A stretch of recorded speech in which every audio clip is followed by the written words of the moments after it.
பழத்தோட்ட ஊழியங்கள், கர்த்தரருளின ஊழியங்கள்.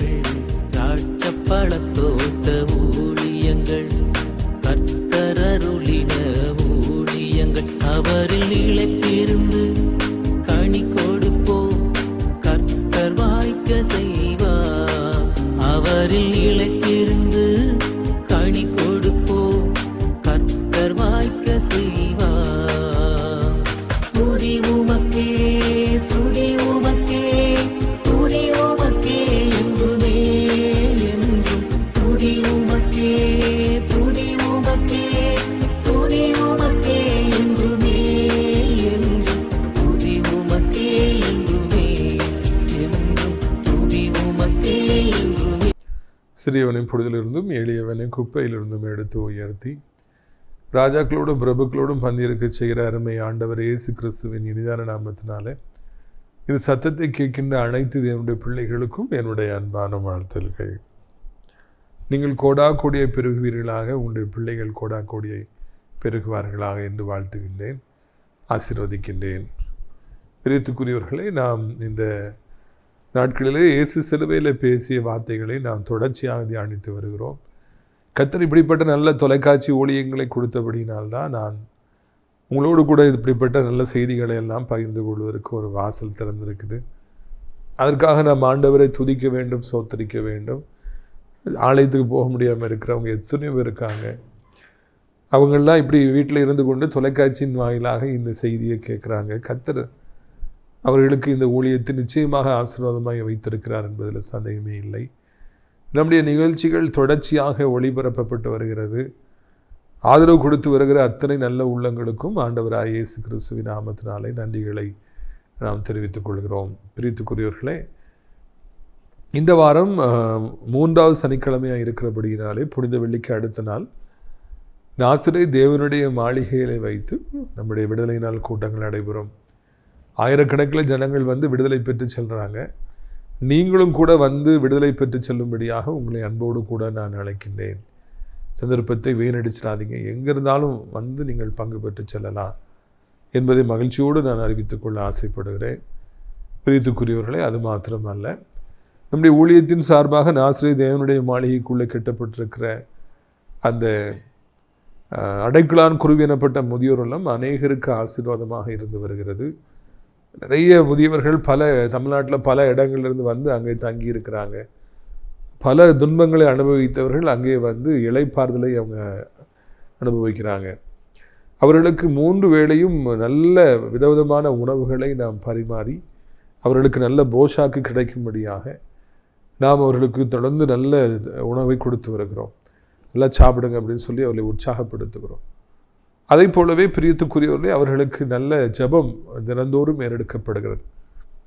நல்ல ஊழியக்காரர்கள் வந்து, குருவானவர்கள் வந்து அவர்களுக்கு ஆண்டுடைய ஆறுதலான வார்த்தைகளை சொல்லி அவர்களை பலப்படுத்தி வராங்க. அதனால் நீங்கள் கண்டிப்பாக இந்த நாட்களில் வயதானவர்கள் ஆவிக்குரிய முதியோர் இல்லத்தை தேடுவீர்கள் என்றால் நீங்கள் இந்த இல்லத்தை நீங்கள் தாராளமாக தேர்வு செய்யலாம் என்கிற நல்ல செய்தியை உங்களுக்கு நான் அறிவிக்கும்படியாக விரும்புகிறேன்.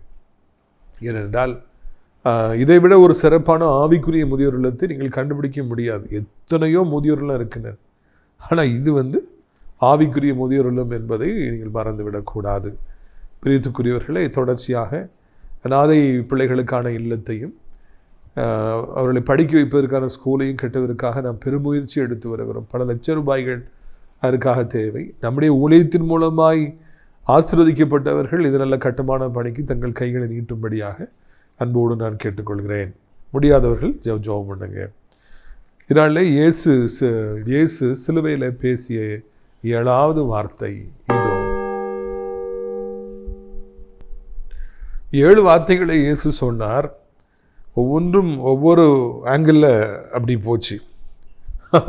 எல்லா இடத்தையும் அண்டர் கவர் பண்ணிட்டார்.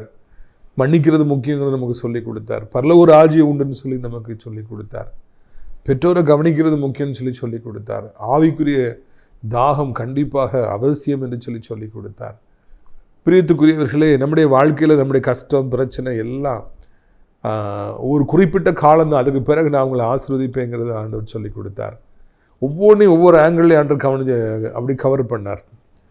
ஒரே பாதையில் இன்றைக்கி நிறைய பேர் போகிறாங்க, ஒரே பிஸ்னஸை பண்ணி ஒரே விதமான ஊழியத்தை செய்து போகிறாங்க. நல்லது தான், சேஃபான கேம் அது. ஆனால் ஆண்டவர் அப்படி இல்லை, எல்லாத்தையும் அவர் கவர் பண்ணுறார். அதுக்கப்புறம் அவர் சில நேரங்கள் கைவிடப்பட்ட வேலை வரும், ஆனால் அது கடந்து போகுங்கிறதையும் ஆண்டவர் சொல்கிறார். கடைசியாக ஆண்டவர் சொல்கிறார், பிதாவே உம்முடைய கரங்களில் இந்த ஆவியை நான் ஒப்பு கொடுக்குறேன். Father, into your hands I commit my spirit என்று சொல்லி அவர் சொல்கிறார். இந்த உலகத்திலே எத்தனையோ பேர் பிறந்தார்கள் என்பதை ஆதியாகமத்திலிருந்து நம்ம வாசிக்கிறோம். அவர்கள் கொஞ்ச காலம் இந்த பூமியிலே வாழ்ந்து பல சாதனைகளை செய்து ஆசீர்வதிக்கப்பட்ட பின்பு பிள்ளைகளின் பிள்ளைகளை கண்ட பிறகு, நல்லா வாழ்ந்த பிறகு அவர்கள் தங்கள் ஓட்டத்தை முடித்தார்கள். யாக்கோபு சொல்கிறார், இந்த முற்பிதாக்களிடத்தில் நான் போகிறேன் அப்படிங்கிறார். நான் அப்படி ஒவ்வொருத்தரும் தங்கள் ஓட்டத்தை முடிக்கிறாங்க. ஆனால் யாருமே மரிக்கிற நேரத்தில் என்ன சொல்ல வேண்டும் என்று சொல்லி கொடுக்கவில்லை. அதை ஆண்டவர் இயேசு தெளிவாக சொல்லுகிறார். அவர் சொல்லுகிறார், பிதாவே உம்முடைய கரங்களில் என் ஆவி ஒப்பு கொடுக்கிறேன். அப்படி என்றால் மரிக்கிற நேரத்தில் எதை சொல்லி மறிக்க வேண்டும் என்பதை அவர் நமக்கு கற்றுக் கொடுக்கிறார். இந்த உலகத்தில் பிறந்து எல்லாருமே தங்கள் ஓட்டத்தை முடிக்கிற நேரம் வரும். அப்போது எப்படி முடிக்கணுங்கிறது தெரியல. ஒரு மனிதனுடைய ஜீவன் பிரிய போகிற பொழுது அவன் ஜீவனை எடுத்து செல்வதற்கு நிறைய பொல்லாத ஆவிகள் போராடும், எங்கள் கூடயே பாதாளத்துக்கு கொண்டு போயிடும் அப்படின்னு சொல்லிட்டு. அதே நேரத்தில் கர்த்தருடைய பிள்ளைகள் ஓட்டத்தை முடிக்கிற பொழுது தேவ தூதர்கள் அவரை எடுத்துகிட்டு போவாங்க. அந்த ஆவிகளை எடுத்துகிட்டு போய் ஆண்டவருடைய ராஜ்யத்தில் கொண்டு போய் சேர்ப்பாங்க. இருப்பினும் கூட அதுக்குன்னு ஒரு மெத்தட்னு ஒன்று இருக்குது. நம்ம மரிக்கிறவர்களை ஆண்டுடைய கரங்களில், பிதாவுடைய கரங்களில் அவருடைய ஆவியை ஒப்பு கொடுக்கணும். சென்ற வாரத்தில் எனது தாயாருக்கு மிகவும் நெருக்கமான ஒரு ஆண்டவரை அறியாத சகோதரர் அவர்கள் 60வது வயதிலே தங்களுடைய ஓட்டத்தை முடித்தார்கள். பெரிய பிஸ்னஸ்மேனாக இருந்தாங்க அண்ணன் தம்பிலாம். ஆனால் ஆண்டவர் அறியாத பிள்ளைங்க ஏதோ சில காரணங்களால் கடன் பட்டாங்க, நிறைய பாடுகளை அவங்க சந்தித்தாங்க. கடைசி காலங்களில் பிஸ்னஸ்லாம் நிப்பாட்டிட்டு கடைகளை வாடகைக்கு கொடுத்துட்டு டீசெண்டான ஒரு லைஃப் வாழ்ந்தாங்க. அப்போது அவருக்கு ஒரு மகள் உண்டு, காலேஜில் படிக்கிறாங்க. டெய்லி மகளை கொண்டு விட வந்துடுவாங்க, சாயந்தரம் கூட போவாங்க. மகா போகிறதையும் பார்த்துக்கிட்டே இருப்பாங்க. மிகவும் தன் மகளை நேசித்தார், ஒரே ஒரு மகளை நேசித்தார்கள். அந்த மகனும் அவ்வளோ நல்ல பிள்ளை. அந்த மகளும் கூட அப்பா மேலே அவ்வளோ பாசத்தை வச்சுருக்கும்போது ஒரு சின்ன ஒரு விபத்து எப்படியோ சாத்தா அந்த உயிரை எடுத்துட்டான். 60 வயசுலேயே எடுத்துட்டான். ஒரு மிகவும் அதிர்ச்சியான அந்த செய்தியாக அது இருந்தது. 60 வயது என்பது மறிக்க வேண்டிய வயதே இல்லை. என்னை பொறுத்தளவில் நார்மல் இன்னிங்ஸ் கூட கிடையாது, 70-80 வயசு தான். ஏனோ சில காரணங்களால் அந்த ஓட்டத்தை முடிச்சிட்டாரு. அவங்க குடும்பத்துக்கு அது ஒரு பெரிய இழப்பு. எனக்கும் ஒரு நல்ல சின்ன வயசுலேருந்தே தெரியும். எங்கள் வீட்டில் அம்மா அவங்க கடையில் தான் ஜாமான் வாங்குவாங்க. அப்போ நான் பார்க்க போயிருந்தேன். அப்பொழுது நான் கலங்கினேன், அவரை சரத்தை பார்த்து கலங்கினேன். அப்பொழுது ஆண்டவர் இந்த வார்த்தை எனக்கு ஞாபகப்படுத்தினார், அவருடைய ஆவியை நீ ஒப்புக்கொடு அப்படின்னு சொல்லிட்டு. அவர் என்ன நிலைமையில் எப்படி மரணத்தை சந்தித்தார்னு நமக்கு தெரியல. நான் ஜெபித்தேன், ஆண்டவரே இந்த மனிதனுடைய ஆவியை உம்முடைய கரங்களை ஒப்பு கொடுக்குறேன். ஏனென்றால் அவர் நம்ம குடும்பத்தோடு சம்பந்தப்பட்டவர், நம்மை நேசித்தவர். எனவே அவருக்காக நான் ஜெபித்தேன், ஆண்டவரே இந்த ஆவியை உம்முடைய கரங்களை ஒப்பு கொடுக்குறேன். நம்முடைய ஊழியத்தில் யார் மறித்தாலும் உடனே ஜெபிக்கிற ஜெபம் அது, ஆண்டவரே அவருடைய ஆவியை உம்முடைய கரங்களில் பிதாவை ஒப்பு கொடுக்குறேன்.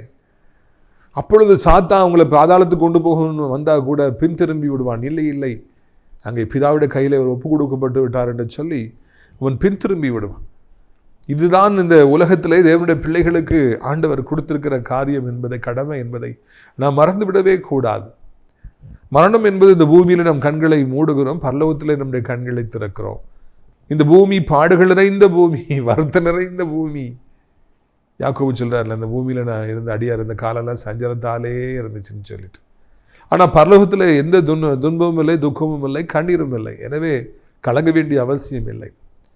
இரண்டாவதாய் காண்கிறோம், கர்த்தர் இந்த பூமியில் யாரு செய்யாத ஒன்றை செய்தார், அறிமுகப்படுத்தினார் என்றால், நாமும் கூட இந்த பூமியில் யாரும் செய்யாதவைகளை நாம் செய்யலாம். ரைட் பிரதர்ஸ்ன்னு சொல்லிக்க நீங்கள் படிச்சிருப்பீங்க. அவங்க தான் முதலாக அவங்க பறவைகள் போல மனிதர்களும் விமானத்திலே பறக்கலாம், வானத்திலே பறக்கலாம் என்று சொல்லி விமானத்தை கண்டுபிடிச்சாங்க.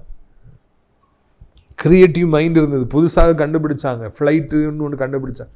அது வரைக்கும் இந்த பூமியில் எல்லாருக்கும் கடல் மார்க்கமாக தான் கப்பலில் பிரயாணம் பண்ணாங்க. பைபிளில் நம்ம பல இடங்கள் அதை பார்க்குறோம். ஒரு நாட்டிலேருந்து இன்னொரு நாட்டுக்கு போனால் 6 மாதம் 1 வருஷம் சொல்லி ஆயிரும். அதுவாக போவாங்க. பல ஆபத்துகள் அவர்கள் காத்திருந்து, இந்த மாதிரி டெக்னாலஜி கிடையாது. சண்டை நடக்கும்போது 2 நாட்டுக்குள்ள சமாதானம் வந்தால் கூட அது அந்த நியூஸ் போகாமல் அங்கே சண்டை நடந்துக்கிட்டே இருக்கும். அப்படிலாம் பல கஷ்டங்களை ஜனங்கள் அனுபவிச்சாங்க. ஆனால் இந்த விமானத்தை ரைட் பிரதர்ஸ் கண்டுபிடிச்சோடனே உலகமே எல்லாமே மாற ஆரம்பித்தது. டக்கு டெக்னாலஜி வளர்ந்தது, கம்யூனிகேஷன் வளர்ந்தது. இப்போ ஃப்ளைட்லேயே எல்லா இடத்துக்கும் போயிடுறாங்க. இப்போ அதெல்லாம் தாண்டி எத்தனையோ ராக்கெட்ஸ் எல்லாம் வருது, இவ்வளோ ஃபாஸ்ட்டாக இருக்குது. ட்ரோன்ஸ் வந்துருச்சு. ஒவ்வொருவரும் ஒவ்வொன்றை கண்டுபிடிக்க கர்த்தர் உதவி செய்தார். ரைட் பிரதர்ஸுடைய அந்த ஆரம்பம், அந்த ஏரோப்ளேனை கண்டுபிடிச்சாங்க. பறவையே பார்த்து பறவை பறக்குன்னா நம்ம ஏன் கண்டுபிடிக்க முடியாது என்று விமானத்தை கண்டுபிடிச்சாங்க, ஏரோப்ளேனை கண்டுபிடிச்சாங்க. பார்த்தீங்களா, அதான் யாரும் செய்ய முடியாதவங்க செஞ்சாங்க. எத்தனையோ பேருக்கு ஆசீர்வாதமாக அவங்க இருந்தாங்க. இது பூமியில வாழுற காலங்களில் யாரும் செய்ய முடியாததை, செய்திராததை நாம் செய்யணும். அதுதான் கர்த்தருடைய சித்தமாக இருக்கிறது. அதைத்தான் ஆண்டவர் இங்கே அறிமுகப்படுத்துகின்றார். டிஜிஎஸ் தினகரன் ஐயா கேள்விப்பட்டிருப்பீங்க. மிகப்பெரிய ஊழியக்காரர், சாதாரணமான மனிதன். ஒரு பேங்க்கில் வேலை பார்த்துட்டு ஐயா ஊழியக்காரனாகவும் இருந்தாங்க. 50 வயசு வரைக்கும் மேலே வரைக்கும் அவங்க விஆர்எஸ் வாங்கலை. கடைசியில் தான் விஆர்எஸ் வாங்கினாங்க. 7 மணிக்கு போல் அவங்க வேலையை முடிச்சுட்டு வீட்டுக்கு வந்துட்டு அதுக்கு பிறகு 2 மணி நேரம் 3 மணி நேரம் முழங்காலே நின்று ஜெபம் பண்ணுவாங்களாம். அந்த ஒரு ஜெபம் அவங்கள வாழ்க்கையை மாற்றிட்டு புரட்டி போட்டுச்சு. டெக்னாலஜியே இல்லாத காலத்தில், யூடியூப்பே இல்லாத காலத்தில் அவங்க ஊழியத்தில் வளர்ந்து ஒரு பெரிய காலேஜே கட்டினாங்க. ஒரு சாதாரணமான மனிதன் அசாதாரணமான மனிதனாய் மாறியதற்கு அவருடைய ஜெப வாழ்க்கை தான் காரணம். மணிக்கணக்காக நாள்தோறும் முழங்கால நின்றது தான் காரணம். அவங்க ஊழியத்தில் பிடிச்ச காரியம், கூட்டத்தின் இறுதியில் அவர்கள் பேர் சொல்லி அழைப்பார்கள்.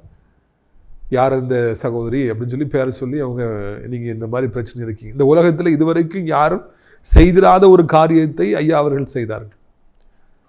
அவங்க பேரை சொல்லி துல்லியமாக அவங்க பிரச்சனையை சொல்லுவாங்க. அதனால இந்த ஊழியம் எங்கேயோ வளர்ந்து இன்றைக்கி அதை பார்த்து எத்தனையோ பேர் பேர் சொல்லி அழைக்கலாம். நான் அதெல்லாம் கிரிட்டிசைஸ் பண்ணுறதுக்காக வரல, அது சரியாக தப்பா உண்மையாக பொய்யெல்லாம் சொல்கிறதுக்கு நான் வரலை. ஆனால் அந்த உலகத்தில் முதலாக ஊழிய வரலாற்றிலே பெயர் சொல்லி அழைத்தது டிஜிஎஸ் ஐயா. அடியாருக்கும் முதலாக ஊழிய வரலாற்றில் ஒன்றை செய்ய கர்த்தர் உதவி செய்தார். என்ன செய்தார்? நம்ம கூட்டத்தை நடத்தும் போது கொரோனாக்கு முந்தைய காலங்கள்லேயே கூட்ட இறுதியில் எங்கெல்லாம் பேய் பிசாசு யாருடைய சர்வத்தில் இருக்கோ நீங்களே ஆடி முன்னால் வாங்க அப்படின்னோடனே அந்த வார்த்தை எப்போ வெளிப்படுதோ லாஸ்ட் லைனில் இருந்தால் கூட அந்த ஆண்டவருடைய ஆவியான ஒரு அலை மாதிரி அடித்து யாருக்கெல்லாம் பேய் பிடிச்சிருக்கோ அவங்க எல்லாம் அப்படியே ஆடி முன்னால் ஸ்டேஜுக்கு முன்னால் கொத்தாக விழுவாங்க. அட்டம் போட்டுகிட்டே கிடப்பாங்க. அவங்க சொல்லுவாங்க, நான் எந்திரிச்சிடக்கூடாது, பிரதர் கூட போகிறார், நம்ம எந்திரிச்சிடக்கூடாதுன்னு நம்ம நினைப்போம். ஆனாலும் கூட ஏதோ ஒரு வல்லமை என்னை கொண்டு போய் முன்னாலே போய் தள்ளும் என்று சொல்லி சொன்னார்கள். டிஜிஎஸ் ஐயா பேர் சொல்லி அழைச்சாங்க. உலக வரலாற்றில், ஊழிய வரலாற்றில் முதலாக அடியார் பேய்களை வா முன்னால் வா அப்படின்னு சொன்னோன்னா அவங்க எல்லாரையும் ஆண்டவர் அழைத்து கொண்டு வந்தார், ஆவியர் அழைத்து கொண்டு வந்தார். இதுவும் ஊழிய வரலாற்றில் யாரும் செய்திராத காரியம். அந்த காரியத்தை செய்ய ஆண்டவர் அடியாருக்கு பலன் கொடுத்தார். உலகத்தில் இப்படியும் உண்டு என்று சொல்லி ஆண்டவர் அறிமுகப்படுத்தினார். அடியார் டெல்லிக்கு ஊழியத்துக்கு சென்றிருக்கும் பொழுது ஆயிரக்கணக்கான ஜனங்கள் அங்கே பார்த்து கொண்டிருக்கத்தக்கதாக நான் பேய்கள்லாம் முன்னால் வரட்டும் அப்படின்னோன்னு நூற்றுக்கணக்கான பேய்கள் அப்படியே ஆட்டம் போட்டு முன்பாக வந்தன. இயேசு மெய்யான தெய்வம் என்று சொல்லி அங்கே ஜனங்கள் கண்டார். ஒருவேளை இந்த ஊழிய வரலாற்றில் புதிதாக யாரும் செய்திராத ஒரு காரியத்தை செய்ய ஆண்டவர் உதவி செய்தார். நீங்கள் பிஸ்னஸ் மேனாக இருக்கலாம், யாரும் செய்திராத ஒரு பிஸ்னஸை நீங்கள் செய்கிறதுக்கு கர்த்தர் உதவி செய்வார். நீங்கள் சயின்டிஸ்டாக இருக்கலாம், யாரும் கண்டுபிடித்திராத ஒரு கண்டுபிடிப்பை கண்டுபிடிக்க உதவி செய்வார். ஸ்போர்ட்ஸ் மேனாக இருக்கலாம், இதுவரைக்கும் யாரும் செய்திராத ஒரு சாதனையை செய்ய கர்த்தர் உங்களுக்கு உதவி செய்வார். நீங்கள் கர்த்தராலே ஆசீர்வதிக்கப்பட்டவர்கள். முதலாவதாக நீங்கள் யாரும் செய்திராத காரியங்களை நாம் செய்ய வேண்டும் என்று வாஞ்சிக்க வேண்டும். இந்த உலக வரலாற்றிலே நாம் ஒரு பெரிய சாதனையை நாம் செய்ய வேண்டும், புதிய கண்டுபிடிப்புகளை கண்டுபிடிக்க வேண்டும் என்று சொல்லி நீங்கள் விரும்ப வேண்டும். அப்பொழுதுதான் இந்த காரியங்கள்லாம் நடக்கும். இயேசு இந்த உலகத்தில் யாருமே சொல்லிடாததை சொல்லி காண்பித்தார். எப்படி ஓட்டத்தை முடிக்கணும்னு சொல்லி கொடுத்தார். நாமும் கூட இந்த பூமியில் இதுவரைக்கும் யாரும் செய்திராத காரியங்கள் எத்தனையோ இருக்குது. மெடிக்கலில் இன்னும் எத்தனையோ வியாதிகளுக்கு மருந்தே கண்டுபிடிக்கல. கேன்சருக்கு ஏன் நீங்கள் மருந்து கண்டுபிடிக்கக்கூடாது? கொரோனாவுக்கு எத்தனையோ பேர் ஏதோ வேக்சின்லாம் போட்டு ஏதோ அடக்கியிருக்காங்க. நல்ல ஒரு வேக்சின் நீங்கள் ஏன் கண்டுபிடிக்கக்கூடாது? இந்த உலகத்தில் யாருமே செய்திராத ஒரு காரியத்தை நீங்கள் செய்ய வேண்டும். அதுதான் இந்த 7வது வார்த்தையில கர்த்தர் நமக்கு வைத்திருக்கிற ரகசியம். You do something and that thing would not have been done by anybody in the creation, from the creation of the world. இந்த உலக வரலாற்றில் யாருமே செய்திராத ஒரு சாதனையை நீங்கள் கண்டிப்பாக செய்யணுங்க. தம்பி தங்கச்சி வாலிப வயசில் இருக்கீங்களா? அந்த செய்தியை கேட்டுட்டு இருக்கீங்களா? யாருமே செய்திராத ஒரு சாதனைகள் செய்ய வேண்டும். இதற்காகத்தான் கர்த்தர் உங்களை அழைக்கிறார் என்பதை நீங்கள் புரிந்து கொள்ள வேண்டும் என்று உங்களை அன்போடு கூட அழைக்கின்றேன். நானும் கூட பாருங்க, இந்த ஊழிய உலகத்தில் நான் காலடி எடுத்து வைத்த பொழுது என்னுடைய முற்பிதாக்கள் ஆசிரியத்தில் செய்த ஊழியங்களை நான் செய்யணும்னு சொல்லி நினைக்கவே இல்லை. வாரத்தில் ஒரு நாள் சனிக்கிழமை கூட்டம், 7:30 மணிக்கு கூட்டம், நைட்டு சேர்ந்து ஜெபம் பண்ணுறது, அதுதான் ஆசிரியத்தில் பொதுவான ஒரு ஸ்டைலாக இருந்தது. அதே மாதிரி ஆன்லைன் ப்ரேயர், நாங்கள் முதல்ல வாலிபர் ஊழியத்து போகும்போது ஆன்லைன் ப்ரேயர் எல்லா இடத்துக்கும் போகிறது, ஃபாஸ்டிங் ப்ரேயர் போகிறது, கூட்டுற சர்ச்சில் போய் பிரசங்கம் பண்ணுறது, சண்டே சர்வீஸு, வருஷத்துக்கு ஒருக்கா ஒரு கெட் டுகெதர், இப்படி தான் ஒரு ஸ்டைல் இருந்தது. ஆனால் கர்த்தர் என்னை அழைத்த பொழுது அதை நான் உடைத்து ஒவ்வொரு ஊர்களையும் சனிக்கிழமை கூட்டங்களை ஆரம்பித்து, கூட்டம் முடிஞ்சவொடனே எல்லாருக்கும் நல்ல சாப்பாடை கொடுத்து, அது மாதிரி ஊழியம் முடிஞ்சவொடனே தனித்தனியாக எல்லாரும் வர வைத்து அவர்களுக்காக ஜெபித்து, அது வரிசையாக அவர்களை விட்டு ஜெபித்து ஒரு புதிய புதிய பாதைகளை உண்டாக்க கர்த்தர் எனக்கு உதவி செய்தார். அவங்க செய்கிறத நானும் செய்கிறேன். காப்பி அடிக்கிறவங்க இன்றைக்கி எத்தனையோ பேர் இருக்கிறாங்க. அவங்க இப்படி ட்ரெஸ் பண்ணுறாங்க, நானும் இப்படி ட்ரெஸ் பண்ணுவேன். அவங்க இப்படி பிஸ்னஸ் ஸ்டார்ட் பண்ணியிருக்காங்க, நானும் இந்த பிஸ்னஸ் ஸ்டார்ட் பண்ணுவேன். ஊழியத்தில் அவங்க இப்படிலாம் செய்கிறாங்க, அதனால் நானும் இப்படி செய்வேன். இன்றைக்கி நிறைய பேர் காப்பி அடிப்பதையே தங்கள் வழக்கமாக வைத்திருக்காங்க. அறியாமை. அப்படி செய்வது நாச மோசங்களை உருவாக்குவது தேவனுக்கு சித்தமானது அல்லவே அல்ல. பிரியத்துக்குரியவர்களே, நாம் புதிதாக பல காரியங்களை செய்ய வேண்டும். நாம் யாரையும் காப்பி அடிப்பது தேவனு சித்தம் அல்லவே அல்ல. அவங்க அப்படி பண்ணுறாங்க, அதனால் நாமும் பண்ணுவோம் என்று நினைப்பது தேவனு சித்தம் அல்லவே அல்ல. அது அவர்களுக்காக உருவாக்கப்பட்ட பாதை, அவர்களுக்காக செங்கடல் மத்தியிலே ஒரு பாதை உருவாக்கப்பட்டிருக்கு. நம்ம பின்னால் போகணும்னு நினைக்க வேண்டாம். நமக்கு ஒரு புதிய பாதை ஆண்டவர் உண்டாக்குவார். ஊழிய வரலாற்றிலே ஆண்டவர் இயேசு செய்தது எல்லாம் புதிதான பாதை. அவர் செய்த பிரசங்கங்கள்லாம் புதிதான பிரசங்கங்கள். அவர் செய்த அற்புதங்கள், அது மெத்தட்ஸ் எல்லாமே புதிதாக இருந்தது. மோசே காப்பி அடிக்கலை, யாரையுமே காப்பி அடிக்கலை, புதிதாக செய்தார். என்னை விசுவாசிக்கிறவன் நான் செய்ததை செய்வான், இதற்கும் அதிகமாய் செய்வான் என்று சொல்லி ஆண்டவர் நமக்கு வாக்கு பண்ணியிருக்கிறார் அல்லவா. பிரியத்துக்குரியவர்களே, நீங்களும் கூட எதை செய்தாலும் புதிதாக செய்ய வேண்டும் என்று சொல்லி, நீங்கள் ஆசைப்பட வேண்டும் என்று சொல்லி உங்களை அன்போடு கூட நான் கேட்டுக்கொள்கிறேன். அடுத்தாப்புல நம்ம செய்ய வேண்டிய காரியம், நம்முடைய வாழ்க்கையில் என்ன காரியத்தை செஞ்சாலும் கர்த்தர்ட்ட ஒப்பு கொடுத்துட்டு தான் நம்ம அதை செய்யணும். உன் செய்கைகளை கர்த்தருக்கு ஒப்புவி. commit to the Lord whatever you do and your plans will succeed. அப்பொழுது யோசனைகள் எல்லாம் உறுதிப்படும் சொல்லி பைபிளில் நம்ம வாசிக்கிறோம். பிரியத்துக்குரியவர்களே, தூங்க போகிறீங்களா? ஆண்டவரே தூக்கத்தை ஒப்பு கொடுக்குறேன், இல்லை சுகமாக நித்திரை தாருங்க, கெட்ட சொப்பனங்கள் வராதபடி காத்துக்கொள்ளுங்கன்னு சொல்லி ஜெபம். பைக் எடுத்து ஓட்டுறீங்களா, கார் எடுத்து ஓட்டுறீங்களா, ஒரு சின்ன ஜெபம், ஆண்டவரே இந்த ஜானியம்காரங்களை ஒப்பு கொடுக்கணும், பத்திரமாய் போய் சேர உதவி செய்யுங்க. நம்ம ஆண்டவர்கிட்ட ஒப்பு கொடுத்து விட்டு நாம் காரியங்களை செய்கிற பொழுது அங்கே தேவன் நமக்கு எல்லாவற்றையும் சாதகமாக அவர் நமக்கு செய்து முடிக்கின்றவராக இருக்கிறார். ஒரு பிஸ்னஸ் ஸ்டார்ட் பண்ணுறீங்க, இல்லை கல்லாப்பட்டில் போய் உட்காருங்க, இந்த நாளை ஒப்பு கொடுக்குறேன், எனக்கு நல்ல பிஸ்னஸ் தாருங்க, தியானத்தை தாருங்க, ஒப்பு கொடுத்துருங்க. எல்லாத்தையும் ஒப்பு கொடுத்துட்டு நீங்கள் செய்யுங்க. பிள்ளைங்க காலேஜுக்கு போகிறாங்க, ஜெபம் பண்ணி என் மகனை ஒப்பு கொடுக்குறேன், என் மகளை ஒப்பு கொடுத்து அனுப்புகிறேன், நீங்கள் பார்த்துக்கொள்ளுங்க. ஒரு சின்ன ஜெபம் தான், உங்களுடைய கரங்களில் ஒப்புக்கிறேன், நீங்கள் பார்த்துக்கிடுங்க, பத்திரமா பார்த்துக்கிடுங்கன்னு சொன்னீங்கன்னா அதுக்கு பிறகு நீங்கள் பயப்படுங்கிற அவசியம் இல்லை, அவர் பார்த்துக்குவார். இது ஒரு சாதாரணமான மறைக்கப்பட்டிருக்கிற உண்மை, ஆனால் மிகப்பெரிய வல்லமை வாய்ந்தது. எதை செய்தாலும் கர்த்தர்ட்ட ஒப்பு கொடுத்து செய்து பாருங்க. குழந்தைக்கான முயற்சி எடுத்துட்டு இருக்கீங்களா, அதுக்காக ஜெபம் பண்ணி ஒப்பு கொடுத்துருங்க, முயற்சி ஒப்பு கொடுத்துட்டு செயல்படுங்க. அப்பொழுது கர்த்தர் காரியங்களை வாய்க்கிச்சு. வீடு கட்டுறதுக்கு, நிலம் வாங்குறதுக்கு, அந்த காரியங்கள் எடுக்கிற பிரயாசங்களை ஒப்பு கொடுத்து பாருங்க, கர்த்தர் உடனே அந்த காரியங்களை வாய்க்கப்படுவார். எது கஷ்டமாய் தோன்றுகிறதோ அதை நீங்கள் செய்கிறதுக்கு முன்னகொட்டி, ஏற்கனவே நீங்கள் தோற்று போய் இருக்கிற காரியங்களை வெற்றி பெறணும்னா அது செய்வதற்கு முன்பதாக, அந்த முயற்சி எடுப்பதற்கு முன்பதாக அது ஆண்டுட்டு அப்படி ஒப்பு கொடுத்துட்டு அந்த முயற்சி எடுத்து பாருங்கள். லோன் கிடைக்கலையா, இல்லைன்னா அந்த வீடு விற்கலை, இல்லைன்னா திருமண காரியம் நடக்கலை, ஏதோ ஒரு நல்ல காரியம் வேலை கிடைக்கல, பிஸ்னஸ் நடக்கலை அப்படின்னா நீங்கள் ஆண்டவர்கிட்ட போயிட்டு அதை ஒப்பு கொடுத்துட்டு நீங்கள் நான் முயற்சி எடுக்க போகிறேன், உங்களை கரங்களை ஒப்பு கொடுக்குறேன்னு சொல்லிட்டு போய் பாருங்கள், மிகப்பெரிய வெற்றியை நீங்கள் பார்ப்பீர்கள். இதைத்தான் இந்த நாளில் உங்களுக்கு நான் அறிவிக்கும்படியாக விரும்புகிறேன். இன்றைக்கி நிறைய பேர் தோற்று போகிறாங்கன்னா அவங்க எல்லாம் தானாகவே போய் முட்டி பார்க்குறாங்க, மண்டை தான் உடையுங்க. நாமளாக போய் முயற்சி எடுத்து பார்த்து வெற்றி பெற முடியுமா? நிறைய பேர் தானாக எல்லாத்தையும் சரி பண்ணிடலாம்னு நினைக்கிறாங்க, முடியாது. கர்த்தர்ட்ட நில்லுங்க, ஒப்பு கொடுத்துருங்க. ஆண்டவரே உம்முடைய கரங்களை தந்துட்டு நான் போய் இதை செய்கிறேன், நீங்கள் கூட வாங்க, எனக்கு காரியங்களை வாய்க்க செய்யுங்க. இதில் உங்களுடைய இந்த விஷயத்தை உங்களுடைய கரங்களை தர, இந்த பணத்தை சம்பளம் வாங்கின உடனே 10,000 5,000 1 லட்சமோ 10 லட்சமோ சம்பளத்தை அப்படியே ஆண்டு கையில் ஒப்பு கொடுத்துருங்க. 2 மீன் 5 அப்பத்தையும் வைத்து ஆண்டவர் ஜெபம் பண்ணி வானத்தை பார்த்து பிதாவை பார்த்து ஒப்பு கொடுத்தார்ல, அதே மாதிரி சம்பள பணத்தை அப்படி வச்சு ஜெபம் பண்ணுங்க. அதுக்கு பிறகு எடுத்து கொடுங்க. அது கடனுக்கு போகிறது, இஎம்ஐயாக இருக்கட்டும், பிள்ளைகள் படிப்புக்காக இருக்கட்டும், திருமணத்துக்காக இருக்கட்டும், வீடு கட்டுறதா இருக்கட்டும், மளிகை ஜாமான் வாங்குறதா இருக்கட்டும், ஒப்பு கொடுத்துட்டு நீங்கள் செஞ்சு பாருங்கள். அப்பொழுது அந்த சம்பளம் உங்களுக்கு ஆசீர்வாதமாக இருக்கும். அது பிறகு உதவி செய்வார். வியாதிப்பட்டிருக்கீங்களா? ஒரு தண்ணியை குடிக்கிறதா இருந்தால் கூட, ஒரு மாத்திரையை குடிக்கிறதா இருந்தால் கூட, இல்லைன்னா ஒரு காய்கறி சாப்பிட்றதா இருந்தால் கூட, ஒரு சூப்பு குடிக்கிறதா இருந்தால் கூட ஒப்பு கொடுத்துருங்க. இதை உங்களுடைய கரங்களை தாரேன், எனக்கு ஆசீர்வாதமாக மாற்றி தாருங்க. அதுக்கப்புறம் அந்த சாப்பாடை சாப்பிடுங்க, அந்த மாத்திரையை சாப்பிடுங்க, இல்லைன்னா அந்த ஊசியை போடுங்க. அது உங்களுக்கு பெரிய ஆசீர்வாதமாக இருக்கும். இல்லைன்னா அது வேதனையை தான் உண்டு பண்ணும். கர்த்தர்ட்ட ஒப்பு கொடுத்து நாம் செய்ய வேண்டும். இதுதான் வெற்றியின் சூத்திரம். It's a formula for victory. கர்த்தர்ட்ட ஒப்பு கொடுத்துருங்க. ஒப்பு கொடுத்து விட்டு நீங்கள் காரியங்களை செய்து பாருங்கள். அப்பொழுது மாபெரும் வெற்றியை காண்பீர்கள். ஏன் நீங்கள் தோல்வி அடைகின்றீர்கள்? எதற்கு உங்களுடைய பிரயாசங்கள் வீணாக போகிறது? இவ்வளவு பிரயாசப்பட்டும் ஏன் மறுபடியும் உங்களுக்கு தோல்வி வருகிற சகோதரா, சகோதரி, யோசித்து பாருங்க. நீங்கள் ஒப்பு கொடுக்கல, ஆண்டவர்கிட்ட ஒப்பு கொடுக்கல இல்லையா? நீங்கள் ஜெபம் பண்ணுறது உண்மைதான். அந்த காரியத்தை முழுசாக ஆண்டவர்கிட்ட ஒப்பு கொடுத்துட்டு ஆண்டவர் நீங்கள் பார்த்துக்கிட்டுன்னு சொல்லிட்டு நீங்கள் செய்யலை இல்லையா? ஒப்பு கொடுத்து பாருங்கள், தோல்வி அடையவே மாட்டீங்க. கர்த்தர்ட்ட ஒப்பு கொடுத்தீங்கன்னா யாரும் அசைக்க முடியாதுங்க. அல்ல, பேங்க் லாக்கருக்குள்ள பணத்தை யாராவது தொட முடியுமா? முடியாது. அதை விட கோடி மடங்கு பெரிய லாக்கர் நம்முடைய ஆண்டவர். அவர் கையில் ஒப்பு சிக்கன் பிடிச்சிக்குவார். உங்கள் பிள்ளைகளை சுற்றி லாக்கர் வச்சுருவார். உங்கள் பிஸ்னஸை சுற்றி லாக்கர் வச்சுருவார். ஒருவரும் ஒன்றும் செய்ய முடியாது.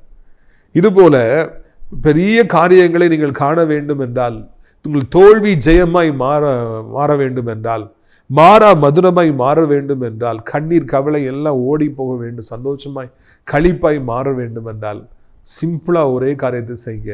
கர்த்தர்ட்ட ஒப்பு கொடுத்துருங்க. ஒப்பு கொடுத்து பாருங்கள். அப்பொழுது பெரிய காரியங்களை நீங்கள் காண்பீங்க.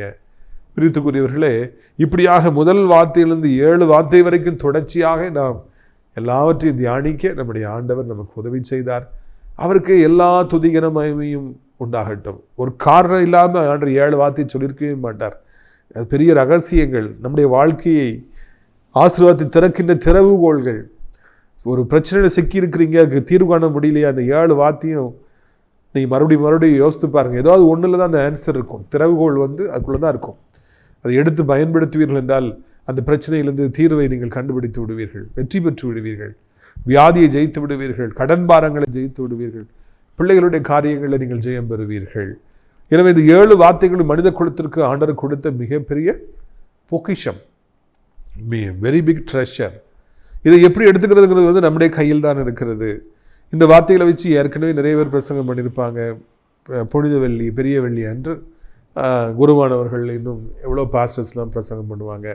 இந்த வார்த்தைகள் அடியார் மூலமாய் கொடுத்த வார்த்தைகளையும் கூட நீங்கள் மறந்து விடாதீர்கள் என்று சொல்லி உங்களை அன்போடு கூட நான் கேட்டுக்கொள்கிறேன். உங்களுடைய ஆசீர்வாதங்களுக்காக நான் ஜெபிக்கும்படியாக விரும்புகிறேன். கண்களை மூடுவீர்களா?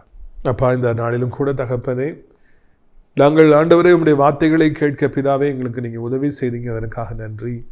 ஏசப்பா, நீங்கள் கடைசியாக யாரும் செய்திராத ஒரு காரியத்தை செய்துட்டு தான் உங்கள் ஓட்டத்தை முடிச்சிங்க.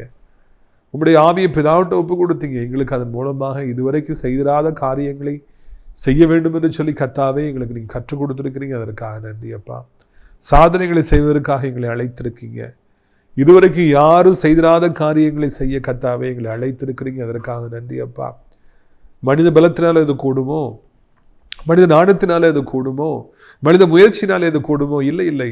உங்களுடைய கரங்களை ஒப்பு கொடுத்தாதான் இதுவரைக்கும் யாரும் செய்திராத காரியங்களை ஆண்டவரை செய்ய முடியும் அப்பா. உங்களுடைய வல்லமை ஒவ்வொருவரையும் சந்திக்கட்டும். இப்படி வல்லமை ஒவ்வொருவரையும் சந்திக்கட்டும். ஆண்டவரை தோல்வி அடைபவர்கள் எல்லாம் நீ ஜெயம் பெறட்டும். ஆண்டவர், பல முறை முயற்சித்து பார்த்தேன், தோல்வி அடைந்து விட்டேன் என்று சொல்லுபவர்களுக்கு இந்த முறை வெற்றி உண்டாகட்டும். ஏன் தெரியுமா? அவர்கள் அதை ஒப்பு கொடுப்பாங்க, உங்கள்கிட்ட ஒப்பு கொடுத்து செய்வாங்க. அப்பொழுது ஆண்டவரே, நீங்கள் தகப்பன் இதை வெற்றியாக்கி தருவீர். நன்றி அப்பா.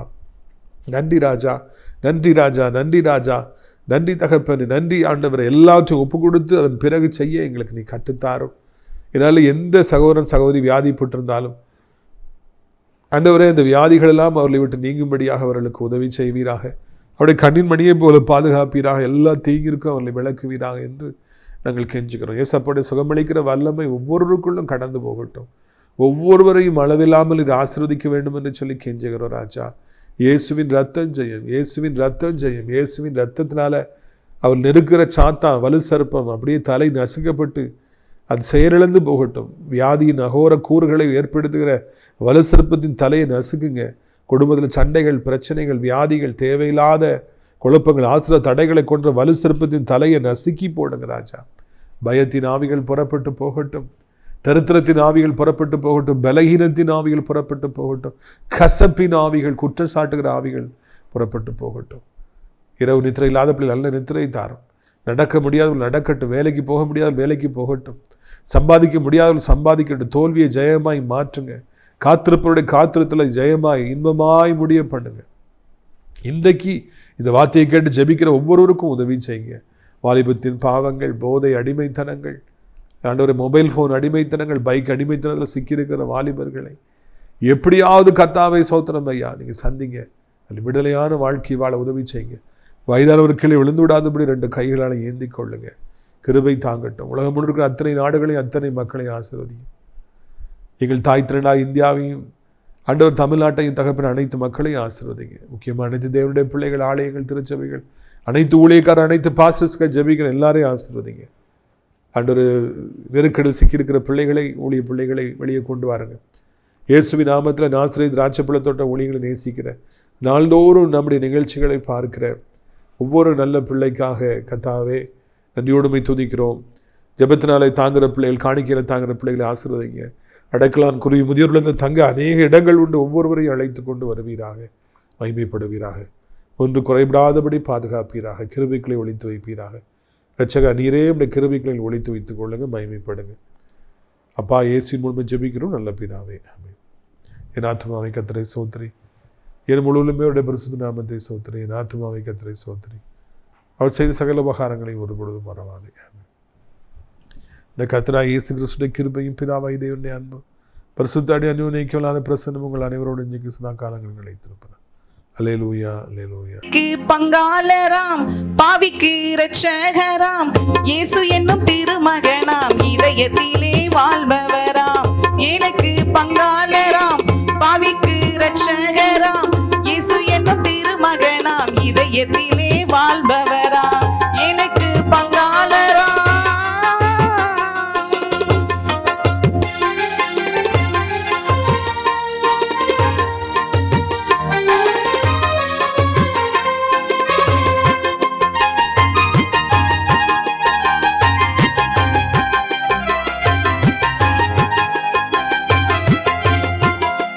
மரியாள் வளர்த்த மைந்தன் மனித